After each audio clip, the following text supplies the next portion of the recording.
வாழ்க்கையில் எனக்கு எப்பயுமே சந்தோஷமாக இருக்கணும், எந்த பிரச்சனையும் வரக்கூடாது. பிரச்சனை வந்தாலும் நான் சமாளிக்க தெரியணும். அதுக்கு தேவையான 3 ஸ்டெப் நான் சொல்ல போகிறேன். அது சம்மந்தமாக தான் இந்த வீடியோ. என் பேர் ஸ்ரீராம்.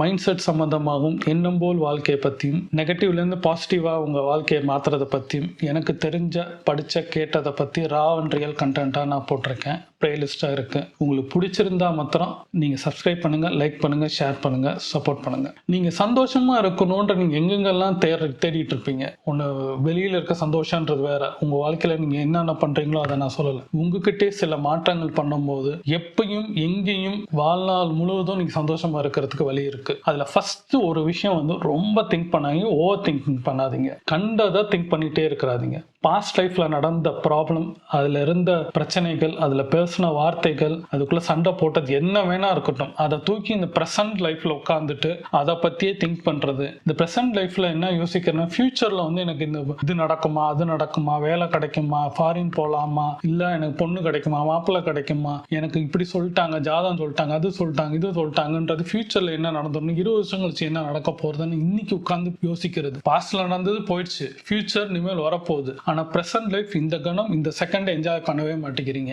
என்ன காரணம்னா, அவங்களுக்குள்ள ஸ்ட்ரெஸ் ஆகி ஓவர் திங்கிங் ஆகி கண்டதை அடுத்தவங்க சொன்னதை மைண்டை உங்களுக்குள்ள வச்சுட்டு நீங்கள் திங்க் பண்ண நடக்குது. சில பேர் பார்த்தீங்கன்னா கல்யாணம் குழந்தை இருக்கும், அது பிறந்து 2 வருஷம் ஆனப்போ 3 வருஷம் கழிச்சு பார்த்தா அது நடக்கும் போது தான் அவங்களுக்கே வந்து ஃபீல் ஆகும். தான் பிறந்த அந்த 6 மாதம் குழந்தையில இருக்கும்போது அது குப்புற போட்டது, அது தவழ்ந்தது, அதுக்கப்புறம் எந்திரிச்சு தவழ்ந்து நடந்தது, இதெல்லாம் நீங்கள் என்ஜாய் பண்ணவே முடியாமல் போயிருக்கும். காரணம் என்னன்னா, நீங்கள் இருந்த திங்கிங் பர்சன் லைஃபை விட்டுருப்பீங்க. சின்ன சின்ன விஷயங்களும் உங்களுக்கு லைஃப்ல இது கிடைக்கவே கிடைக்காது. இந்த மாதிரி விஷயங்கள், ஒரு குழந்தை விஷயத்த வந்து நீங்க அடுத்த குழந்தை நீங்க வர பார்க்கலாம், ஆனா உங்களோட சொந்த குழந்தை விஷயங்கள் பார்க்க முடியாம போகும். காரணம் என்னன்னா, உங்க திங்கிங் அப்படி இருக்கும். எக்ஸாம்பிளா நான் சொல்றேன், வேற எந்த விஷயம் கூட எடுத்துக்கோங்க. உங்க லைஃப்ல சின்ன சின்ன விஷயம், மூமெண்ட்ஸ் வந்து அந்த இது பாஸ்ட்ல போயிட்டே இருக்கும். இப்ப நான் பேசிட்டு இருக்கிறேன், இந்த செகண்ட் அடுத்து பாஸ்ட்ல போயிட்டு அடுத்த இதுல இந்த கணம் நின்றுட்டு இருக்கேன், அடுத்து ஃபியூச்சர்ல போகுது. ஃபியூச்சரை பத்தி நான் போய் நின்று நான் பேச முடியாது. இது வரலாறான்றது மாறும் போது ஃபியூச்சர்ல யாராவது ஒருத்தங்க பாக்குற மாதிரி இருக்கும். ஆனா அங்க என்ன நடக்கும், அங்க பிரச்சனை நடக்குமா, சந்தோஷம் இருக்குமா,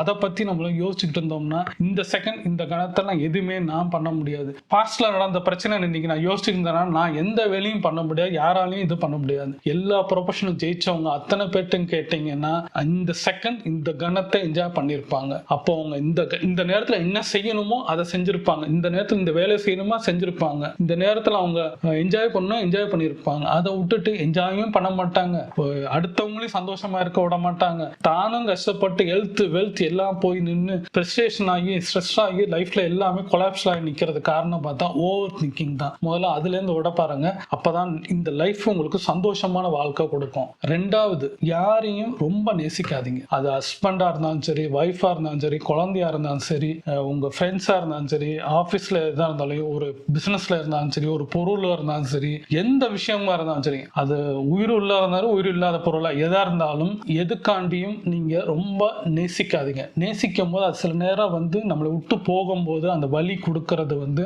ஸ்ட்ரெஸ் ரொம்ப எக்ஸ்ட்ரீம் லெவலுக்கு நம்ம லைஃப்ல போய் நம்ம பையன் பேச மாட்டேங்கிறான், இத்தனை வருஷமா வாழ்ந்தான், இத்தனை இருந்தான், ஆனா என்னை விட்டு போய் இன்னொரு இடத்துல வாழ்றான், இங்க இருந்து நம்ம என் கூட வாழாமா கல்யாணம் இன்னொரு இடத்துல இருக்கிறான்ற மாதிரி நிற்கும் போது அவங்களோட திங்கிங், ஈகோ, அந்த பிரச்சனை இதாகும் போது அடுத்து அவன் பையன் கூட்ட அவனுக்கு குழந்தை பிறந்திருக்கும், அதை என்ஜாய் பண்ணாம லைஃப்ல அப்படியே ஒரு 10-15 வருஷம் போகும்போது திரும்பி யோசிச்சவங்க திரும்பினாலும் அவங்களால வரவே முடியாது. ஏன்னா இது லைஃப்ல வந்து இதை நான் பார்த்துட்டும் வந்திருக்கிறேன். லைஃப்ல நீங்க என்ன பண்ணணும்னா, ரொம்ப நேசிக்கிற சில விஷயங்கள் வந்து நீங்க நேசிக்கிற பொருள் வந்து போக தான் செய்யும். மனுஷனா இருந்தாலும் சரி, பொருளா இருந்தாலும் சரி, அதை அக்செப்ட் பண்ண தெரியும். அக்செப்டேஷன் நம்மளுக்கு வரணும். நம்மளுக்கு லவ் பண்ணும்போது ஒரு பொண்ணு கிடைக்கலாம், பையன் கிடைக்காம போகலாம். கிடைச்சு நீங்க கல்யாணம் ஆகிறது அது பெரிய விஷயம். ஆனா கிடைக்கலன்னா அதுல யோசிச்சுட்டு இன்னைக்கு லைஃபை நீங்க கெடுத்துக்க கூடாது. ஏன்னா உங்க லைஃப் பண்றனால அவங்க லைஃப் அஃபெக்ட் ஆகும். நீங்க சந்தோஷமா உங்களை மாத்திட்டு உங்க புது லைஃப்ல நீங்க வந்தா மாத்திரம் தான் அவங்களுக்கும் ப்ராப்ளம் இல்லை, நம்மளுக்கும் ப்ராப்ளம் இல்லை. நம்மளுக்குன்னு ஒரு லைஃப் வந்து இன்னொரு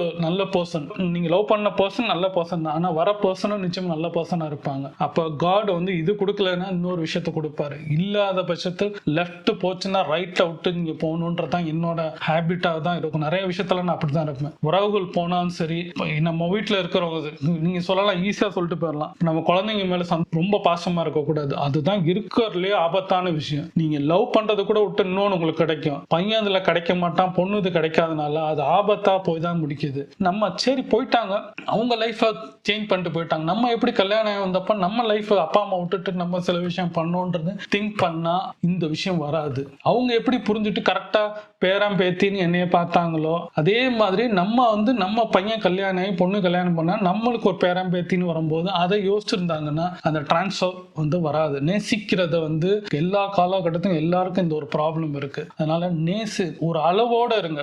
ரொம்ப அளவுக்கு மீற போச்சுன்னா விஷமா தான் போய் நிற்கும். அதனால நேசிக்கிறத விட்டுருங்க. லவ் பண்ணுங்க, எல்லாரையும் பண்ண வேணாம்னு சொல்லல. ஆனா அதுக்குன்னு ஒரு டைம் லிமிட் இருக்கு, அதுக்குன்னு நம்மளுக்கு ஒரு பார்டர் இருக்கு. மூணாவது பார்த்தீங்கன்னா, ரொம்ப எதையும் எதிர்பார்த்து பண்ணாதீங்க. நான் சொன்ன அந்த நேசிக்கிறதுக்கும் எதிர்பார்க்குற ஒரே மாதிரி தான். எதிர்பார்க்காதீங்க. எனக்கு அவங்க செய்வாங்களா, அவங்க என் கூட பேசுவாங்களா, இல்லை அவங்க எனக்கு ஏதாவது கொடுப்பாங்களா, சொத்து கொடுப்பாங்களா, இல்லை பண்ணுவாங்களா, இப்படி எதிர்பார்த்துட்டே வாழ்க்கையில் நிறைய இடத்துல நம்ம போயிட்டு இருப்போம். எமோஷனலாக இருக்கும் சரி, ரிலேஷன்ஷிப்பாக இருந்தாலும் சரி, அது வெல்த் பணமாக இருக்கும் சரி, பாசமாக இருக்கும் சரி, எல்லா விஷயத்திலையும் எதிர்பார்ப்பு இருந்தீங்கன்னா கண்டிப்பாக நான் சொன்ன இது ஸ்ட்ரெஸ்ல போய் நிற்கும், ஃப்ரஸ்ட்ரேஷன் ஆகும், லைஃப் உங்களுக்கு கொலாப்ஸா போய் நிற்கும். பெட்டர் நான் சொன்ன இந்த 3 விஷயம் ரொம்ப திங்க் பண்ணாதீங்க. ரொம்ப யாரையும் நேசிக்காதீங்க, எதிர்பார்க்காதீங்க. எதிர்பார்க்கறதும் நேசிக்கிறதும் சில விஷயங்கள்ல உங்களுக்கு ஒரே மாதிரி தான் இருக்கும். ஆனா எதிர்பார்ப்பு நம்ம சில விஷயங்கள் எதிர்பார்ப்போம். இந்த போன் வாங்கணும், இந்த லேப்டாப் வாங்கணும், இந்த வீடு வாங்கணும், இந்த கார் வாங்கணும், பங்களா வாங்கணும், பைக் வாங்கணும், எல்லாமே காஸ்ட்லியா இருக்கணும், பார்க்க இதா இருக்கணும்னு நினைச்சீங்கன்னா நம்ம நிறைய விஷயத்தை நம்ம மீறி சக்தி பண்ணும்போது கடனாளியா நிற்போம், பிரச்சனையில போய் நிற்போம். அந்த பிரச்சனை ஃபேமிலியை பாதிக்கிறதுனால நம்மளால எந்த விஷயத்தையும் செய்யும், ஹெல்த்தும் போகும், வெல்த்தும் போயிடும். பெட்டர் எது நம்மளுக்கு தேவை, எது நம்மளுக்கு தேவையில்லை, எது நம்மளால முடியும், நம்மளால எதை செஞ்சா இஎம்ஐ கட்ட முடியும், நம்மளோட சம்பளத்துக்கு ஏற்ற மாதிரி நம்ம இருக்க முடியும்னு யோசிச்சிங்கன்னா, இந்த 3 விஷயத்த யோசிச்சுட்டு வாழ்க்கையில நடந்தால் நிச்சயமா சொல்றேன், சந்தோஷம் உங்க பக்கத்திலே உட்கார்ந்துருக்கும். நம்ம கிட்ட எல்லா நேரமும் சந்தோஷம் இருக்கு. ஆனா நம்ம அதை பார்க்காத போது யோசிக்கிறதே கிடையாது. இந்த 3 விஷயத்த நம்ம தெளிவா நடந்துக்கிட்டோம்னாலே நீங்களும் சந்தோஷமா இருப்பீங்க, உங்க குடும்பம் சந்தோஷமா இருக்கும், சொசைட்டில இருக்கிறவங்க இடத்துலயும் உங்களை பார்க்கும்போது சந்தோஷப்படுவாங்க. நீங்க லைஃப் நல்ல கரெக்டான பாத்துல போகும்போது நிச்சயமா உங்களுக்கு எல்லா சக்சஸும் சேரும். இதை ட்ரை பண்ணி பாருங்க. சின்ன விஷயம், ஆனா பெருசா உங்களுக்கு ரிசல்ட் கிடைக்கும்.